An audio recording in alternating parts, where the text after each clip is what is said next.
My name is Alex, 32, and for over 3 decades, I genuinely believed my life was a perfectly ordered, predictable path.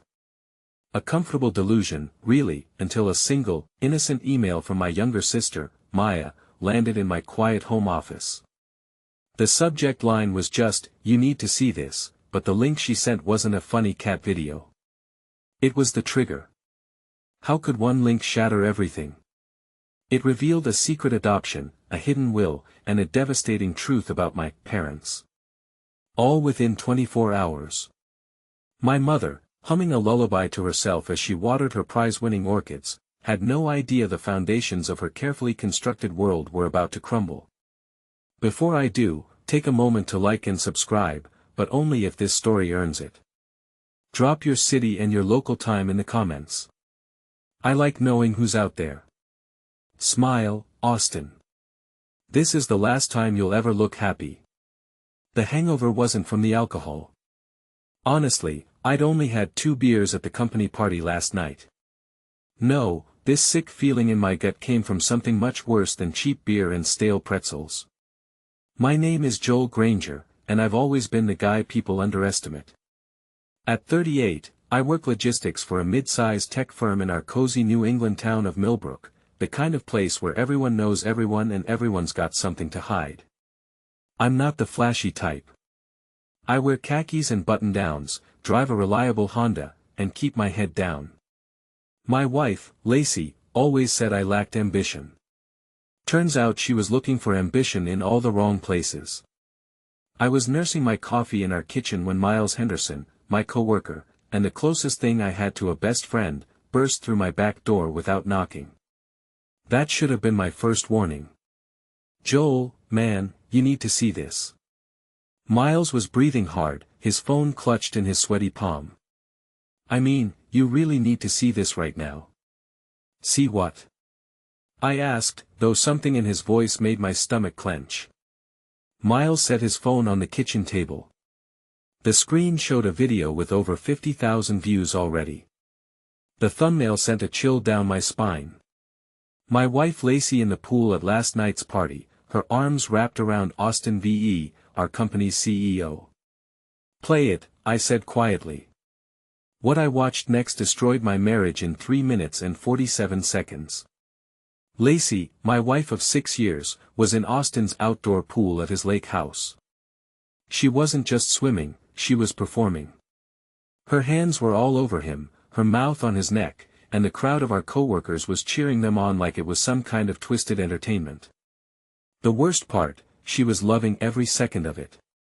The camera caught her face clearly as she looked directly at the lens and winked. She actually winked. "I always knew Lacy liked to swim," I muttered, my voice hollow. "But this is Olympic-level betrayal," Miles shifted uncomfortably. "Joel, I'm sorry, man. I thought you should know before what? Before everyone in town sees my wife dry humping our boss in front of half the company." I stood up so fast my chair toppled backward. Too late for that, isn't it? The video had been posted by Sean Martinez, one of Austin's office sick offense. The comments were brutal. People I'd worked with for years were making jokes about my marriage, calling me a loser, placing bets on how long it had been going on. "Where is she now?" I asked. "Lacy. She went to work early. Said she had a meeting with HR. Of course she did. Damage control. But for who? Me or Austin?" I grabbed my keys and headed for the door. Miles called after me, but I was already backing out of the driveway. My Honda had never felt so small. As I drove through our picture-perfect town, knowing that behind every window, people were probably watching that video and laughing at stupid Joel Granger. The office parking lot was nearly full when I arrived. Lacy's silver Lexus, a car we couldn't really afford, but she insisted on having, was parked in her usual spot near the front entrance. I pulled up right behind her, blocking her in. She came out of the building 20 minutes later, her heels clicking on the asphalt. Lacy was beautiful in that polished corporate way. Blonde hair always perfect, makeup flawless, clothes expensive. At 32, she looked like she belonged in a boardroom or a magazine. Definitely not with a logistics guy like me, Joel. She stopped when she saw me leaning against her car. What are you doing here? Interesting question, Lacy. I could ask you the same thing about last night. Her face didn't change. That was the thing about Lacy. She was always calculating, always 3 moves ahead. I don't know what you mean. I held up my phone, showing her the video. 58,000 views and counting. You're famous. For just a second, her mask slipped. I saw a panic flicker across her features before the ice returned. Joel, you're being ridiculous. It was just a party. People were drinking, having fun. Having fun. My voice came out louder than I intended. A few people in the parking lot turned to look. You call that having fun? Because from where I'm standing, it looks like you were auditioning to be Austin's next conquest. You're being paranoid and jealous, just like always. She stepped closer, lowering her voice. This is exactly why we have problems, Joel. You see threats everywhere because you're insecure. The gaslighting was smooth, practiced. How many times had she used this exact strategy? How long had I been the fool who believed her? I'm filing for divorce, I said quietly. That got through her defenses. Her eyes widened slightly. Joel, don't be hasty. We can talk about this. No, Lacy. We're done talking. I'm done being the understanding husband while you parade around town making me look like an idiot. I walked away from her then, leaving her standing in the parking lot. But as I drove to my lawyer's office, I realized something important. Filing for divorce was just the opening move. The real game was just beginning. The law office of Patricia Morse was located in a converted Victorian house on Elm Street, complete with creaky floors and the smell of old books. Patricia had handled my parents' wills and my house purchase. She was thorough, honest, and exactly what I needed. Joel, I have to ask. Are you sure about this? Patricia leaned back in her leather chair, my hastily signed divorce papers spread across her antique desk. 6 years of marriage, and you want to file based on a video at a party. It's not just the video, Patricia. It's everything. The late nights, the mysterious phone calls, the credit card bills for restaurants I've never been to. I rubbed my temples. I've been blind, but I'm not stupid. All right, I'll file the papers this afternoon. But Joel, if you want to protect your assets, you need to start documenting everything. Financial records, communication, behavior patterns. The more evidence you have, the better position you'll be in. Evidence. That word stuck with me as I drove home. My house felt different now. Not like a home, but like a crime scene waiting to be processed. I started in Lacy's home office, a converted bedroom where she handled her HR work and personal business. The desk was locked, but I knew where she kept the spare key taped under the bottom drawer, just like her father had taught her. Inside, I found bank statements that made my blood boil. Our joint savings account, which should have had $12,000, was down to $300. The missing money had been transferred to an account I'd never seen before. But that wasn't the worst discovery. In a folder marked personal, I found printed emails between Lacy and someone called AV. The messages went back 4 months. They started professional discussions about office policies and employee evaluations, but they quickly became personal, then intimate, then explicit. Austin Veers, my wife had been having an affair with our CEO for 4 months, and I'd been too trusting to see it. The emails revealed more than just infidelity. Austin had been feeding Lacy inside information about company layoffs, helping her position herself for promotions, even discussing ways to get rid of employees who might cause problems, including me. Joel's getting suspicious. One email read, "Maybe it's time for a restructuring in logistics." They'd been planning to fire me. My own wife was helping my boss destroy my career so they could continue their affair without complications. I photographed everything with my phone, then carefully returned the papers to their original positions. Lacy couldn't know I'd found her secrets. Not yet. That evening, I drove to Penny's place, the local bar where the town's real business got conducted. Penny Morrison had owned the establishment for 15 years and knew everyone's secrets. If anyone could give me insight into Austin Veers, it would be her. The bar was dimly lit and comfortable with worn leather booze and the smell of good beer and better gossip. Penny was behind the bar polishing glasses with the efficiency of someone who'd done it 10,000 times. "Joel Granger," she said as I took a stool.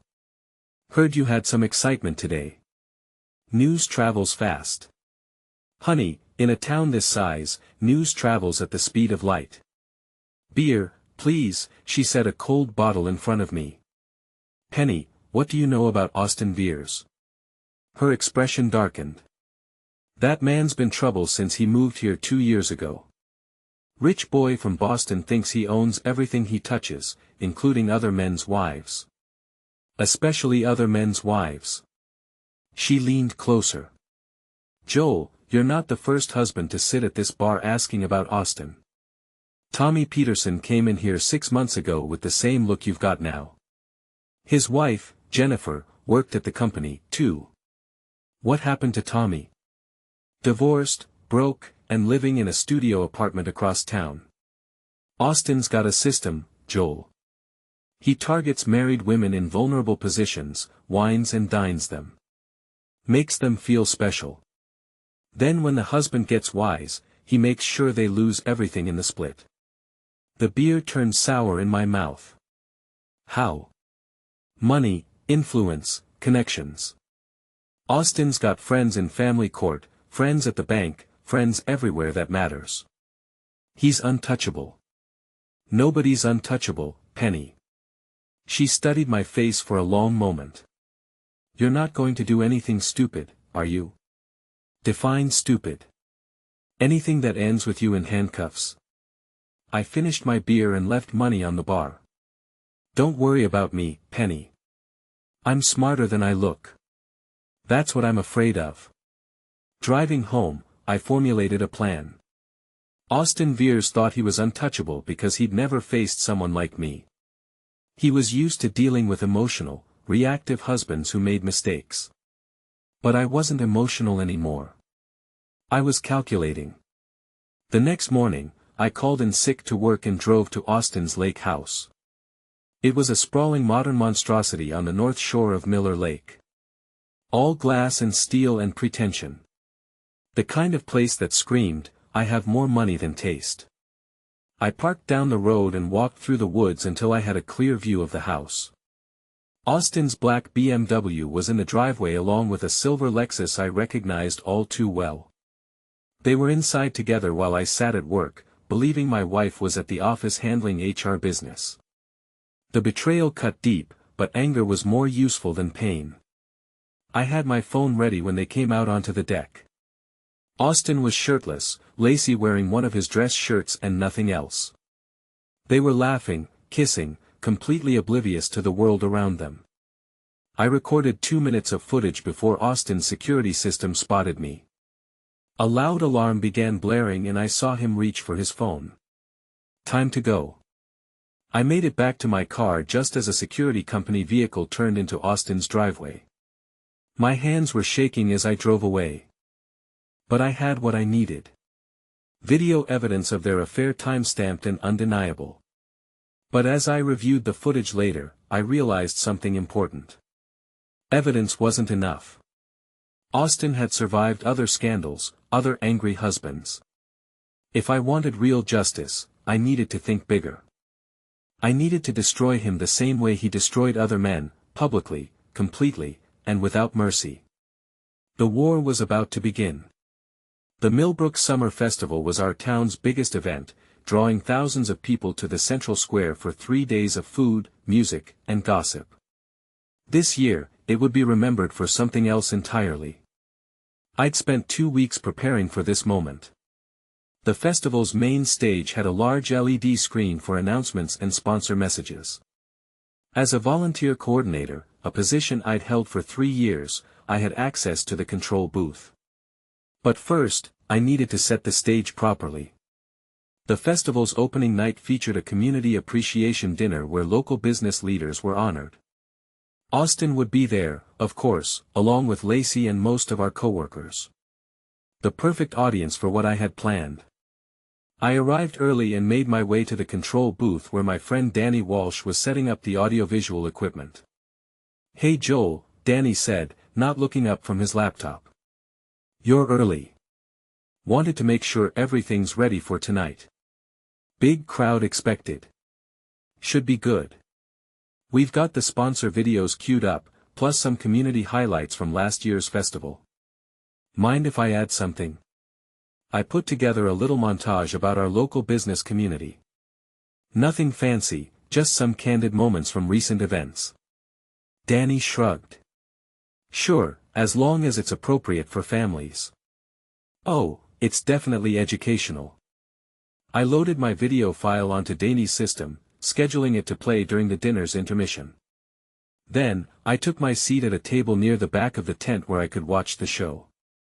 Austin arrived fashionably late as always. He wore an expensive suit and his trademark arrogant smile, working the crowd like a politician.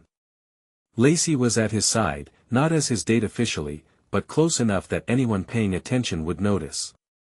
She looked stunning in a black cocktail dress that probably cost more than my monthly salary. They made a beautiful couple, I had to admit. Too bad it wouldn't last much longer. The dinner proceeded normally for the first hour. Speeches about community spirit, awards for local volunteers, the usual small-town pageantry. Austin gave a presentation about his company's economic impact on Millbrook, soaking up applause like a sponge absorbs water. Then came intermission. "Ladies and gentlemen," the MC announced. "Please enjoy this special presentation celebrating our vibrant local business community." The lights dimmed and my video began playing on the massive screen. It started innocently enough. Shots of local businesses, smiling employees, the kind of feel-good content people expected. But then the music changed and the real show began. The pool video from Austin's party filled the screen in high definition. Every detail was crystal clear. Lacy's hands on Austin's chest, their mouths pressed together, the crowd of coworkers cheering them on. The audio was perfect, too. You could hear Lacy moaning Austin's name. The reaction was instantaneous and explosive. Someone screamed. Several people gasped. I heard chairs scraping as people stood up for a better view. But the video wasn't over. Next came the footage I'd shot at Austin's lake house. Lacy in his shirt, their intimate embraces on the deck. Austin's hands all over my wife's body. Timestamps showed it was taken during work hours when Lacy was supposed to be in meetings. The tent erupted in chaos. Austin was on his feet shouting at Danny to cut the video, but Danny was frozen in shock. Lacy had gone pale as death, her perfect makeup unable to hide her horror. But the best part was still coming. The final segment showed screenshots of their email exchanges blown up large enough for everyone to read. The messages were clearly inappropriate, but more damaging were the business discussions, Austin sharing confidential information, discussing ways to manipulate employee evaluations, planning to fire people who might discover their affair. "Turn it off!" Austin roared, pushing through the crowd toward the control booth, but it was too late. People were already recording the screen with their phones, uploading clips to social media in real time. The video ended with a simple text message. "This has been a public service announcement about integrity and local business. Thank you for your attention." The tent was in complete chaos now. Austin's wife, a brittle woman named Margaret, who'd been sitting with the other corporate spouses, was screaming at him in front of everyone. Lacy's parents, visiting from Connecticut for the festival, were staring at their daughter in horror. I stood up slowly and walked toward the exit, passing directly by Austin's table. He saw me coming and stepped into my path. "You son of a witch," he snarled, his polished facade completely gone. "You think you're clever?" "I think I'm thorough," I replied calmly. How's that untouchable reputation working out for you now? Austin raised his hand like he was going to hit me, but we were surrounded by hundreds of people with cameras. Instead, he leaned close and whispered, "This isn't over, Granger. I'll destroy you." "You already tried that, Austin. My turn now." I walked away, leaving him standing in the wreckage of his reputation. Behind me, I could hear Lacy crying, her mother's angry voice, and the excited chatter of a town that had just witnessed the scandal of the decade. The party was definitely over and I was just getting started. The fallout from the festival was swift and brutal. By morning, the video had been shared thousands of times across social media. Local news stations picked up the story, and by afternoon, reporters were camped outside Austin's office building. I called in sick again and spent the day monitoring the chaos from my living room. Austin's company stock dropped 12 in one day. The board of directors called an emergency meeting. 3 major clients canceled contracts, citing concerns about corporate culture. But Austin wasn't going down without a fight. My phone rang at 10 a.m. It was Patricia Morse, my lawyer. "Joel, we have a problem. Austin Veers is claiming you hacked into his private computer systems to obtain those emails. He's filed a police report and is threatening to press charges." "That's ridiculous. I found the emails in my own house in my wife's desk." "Can you prove that?" I thought about it. The emails were printed copies. No digital trail back to his system. "Good. But Joel, he's also claiming you're stalking him and his employees. Says you've been following them, taking unauthorized photographs, trespassing on private property." That was more problematic. I had been on his property when I filmed them at the lake house. "What do you recommend?" "Lay low. Don't contact Austin or Lacy directly. Don't go near his property. And for God's sake, don't post anything else online." I agreed, but privately I had no intention of stopping. Austin was wounded but not finished. If I gave him time to recover, he'd find a way to turn this around. Rich men always did. That afternoon, I got a call from Miles.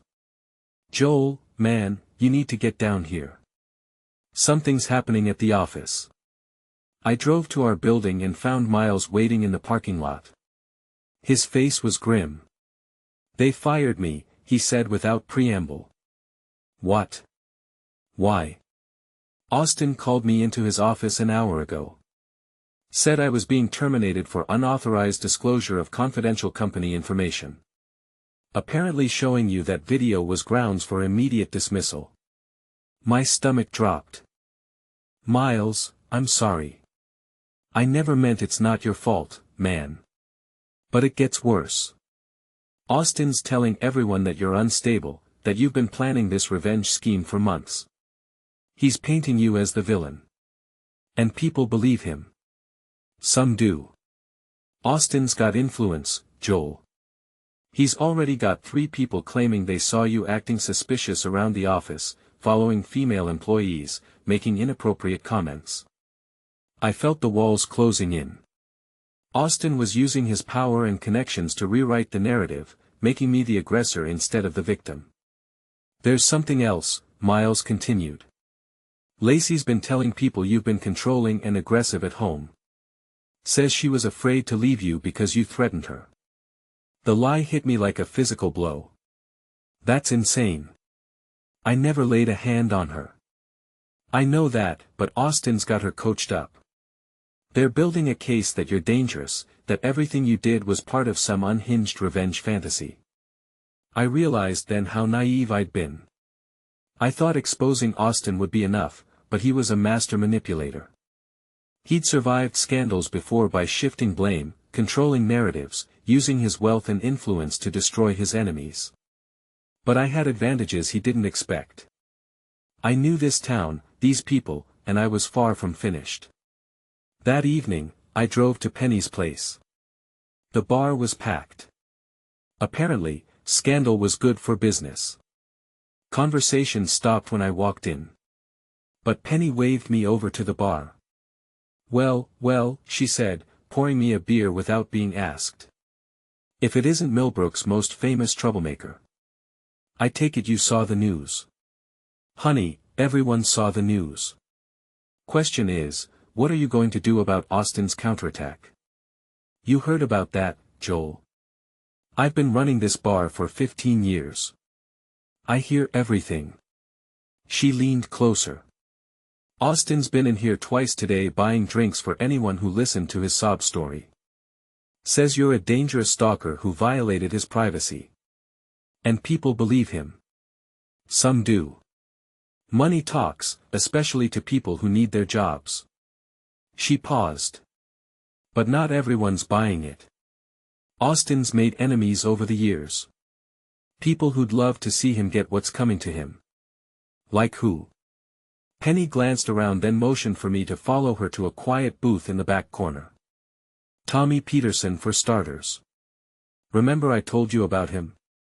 Austin destroyed his marriage and his career. Tommy's been waiting 2 years for payback. What about Jennifer Peterson? Tommy's ex-wife. That's the interesting part.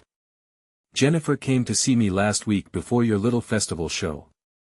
She's been having second thoughts about Austin. Seems the thrill of being the CEO's mistress wore off when she realized she was just another conquest. This was promising. Is she willing to talk? Maybe. But Joel, you need to be careful. Austin's got resources you don't. He can hire private investigators, pay for legal representation by influence. You're fighting out of your weight class. David beat Goliath.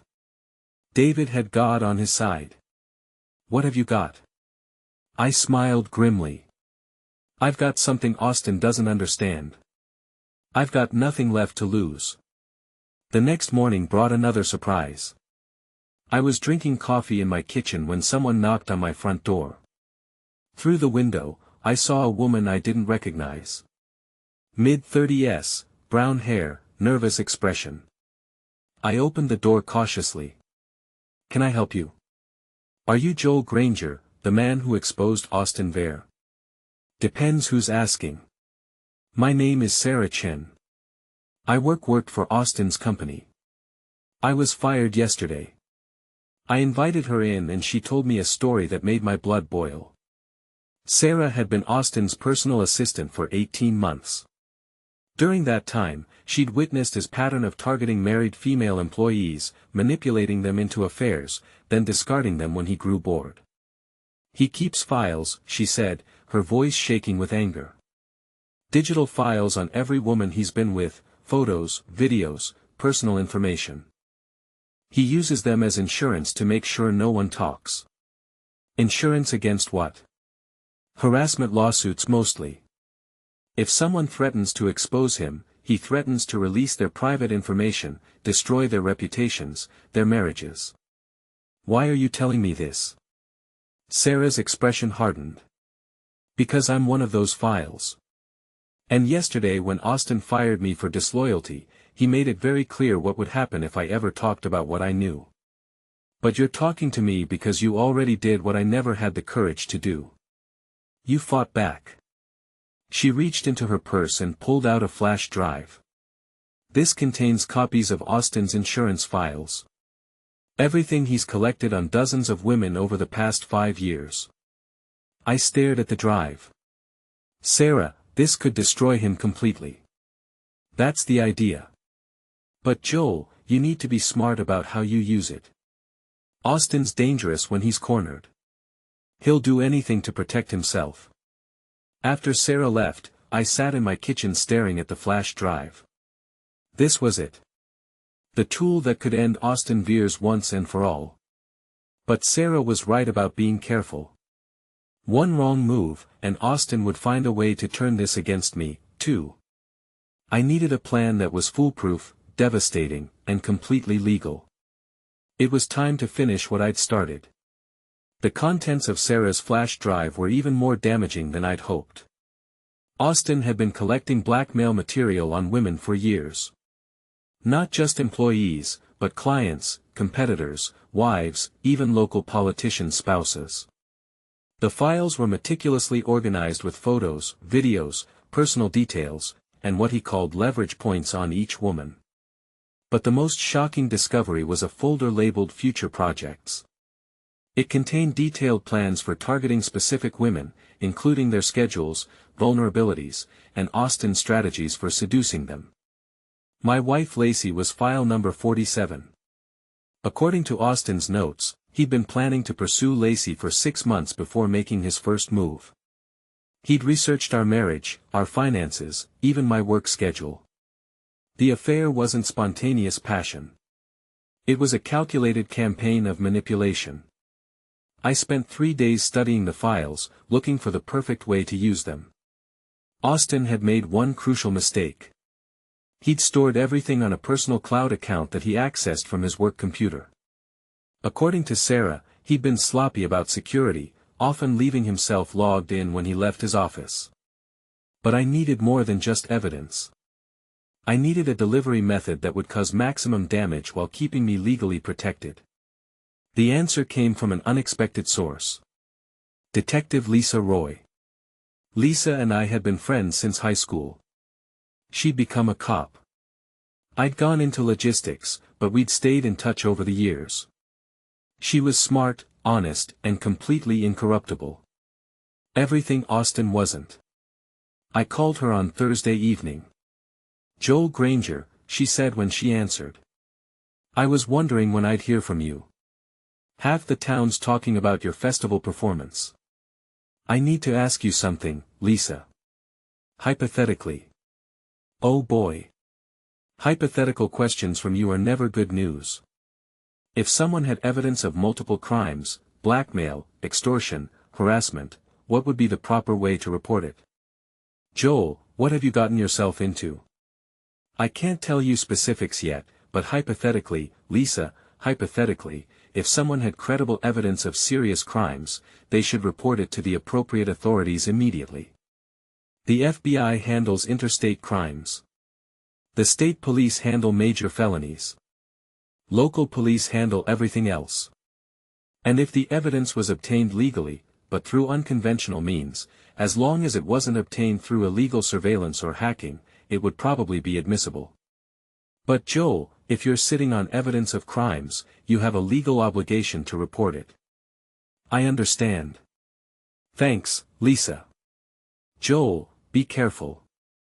Whatever you're planning, make sure you can live with the consequences."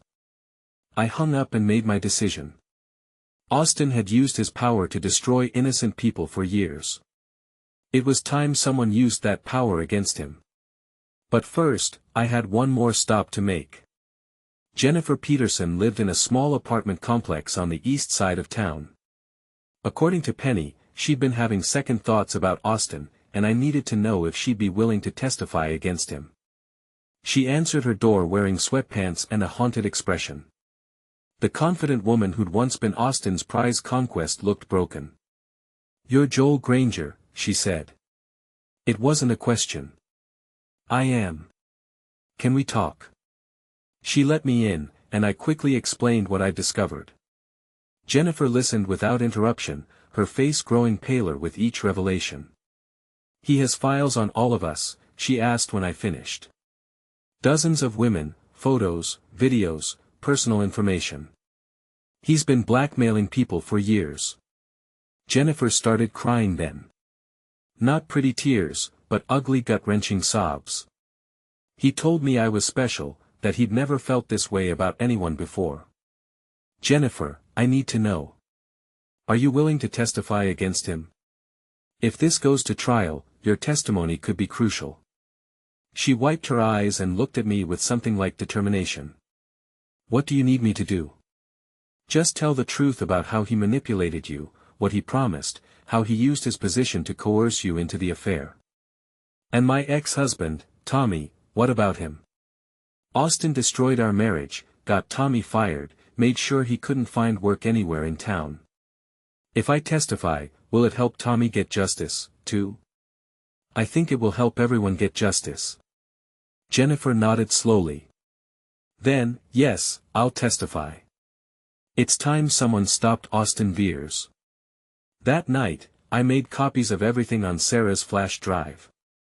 I burned multiple DVDs, printed key documents, and prepared detailed summaries of Austin's crimes. Then, I started making phone calls. The FBI field office in Boston was my first call. I spoke to Agent Rebecca Martinez, who specialized in white-collar crimes and public corruption.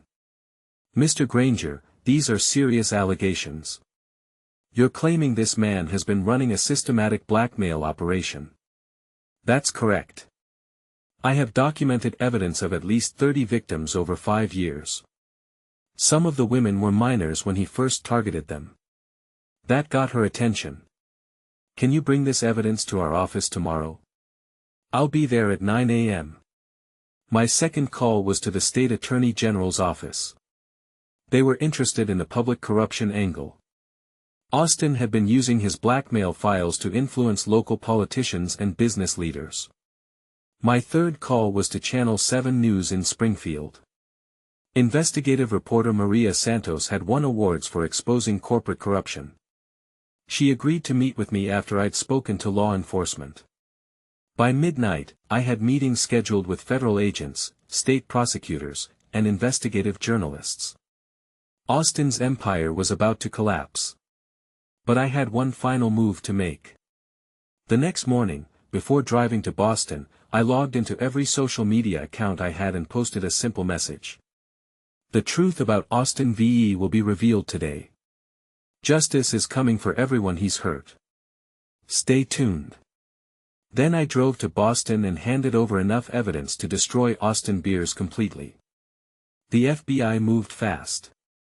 By that afternoon, they had search warrants for Austin's home, office, and personal devices. State police raided his lake house while federal agents seized his company's servers. Austin was arrested at 4:17 p.m. on charges of extortion, blackmail, computer fraud, and conspiracy. The perp walk was broadcast live on 3 local news stations. But the best moment came that evening when I was back home watching the news coverage. My phone rang and Lacy's name appeared on the caller ID. "Joel," she said, her voice small and scared. "We need to talk." "No, Lacy, we really don't. Please. I know I made mistakes, but Austin manipulated me. He said he loved me, that he'd take care of me. I didn't know about the other women. You knew enough. You knew he was married. You knew I was your husband. You made your choice. Joel, please. I'm sorry. I'll do anything to make this right." I looked around my house, our house, and realized I felt nothing for her anymore. No anger, no hurt, no love, just emptiness where my marriage used to be. "Goodbye, Lacy." I hung up and blocked her number. 3 hours later, Austin's wife, Margaret, filed for divorce. By morning, 5 more women had come forward with harassment allegations. Austin's company stock was delisted and the board of directors voted to dissolve the corporation. Austin VE, the untouchable CEO who destroyed so many lives, was facing 47 felony charges and financial ruin. The party was over. This time, I was the one who turned out the lights.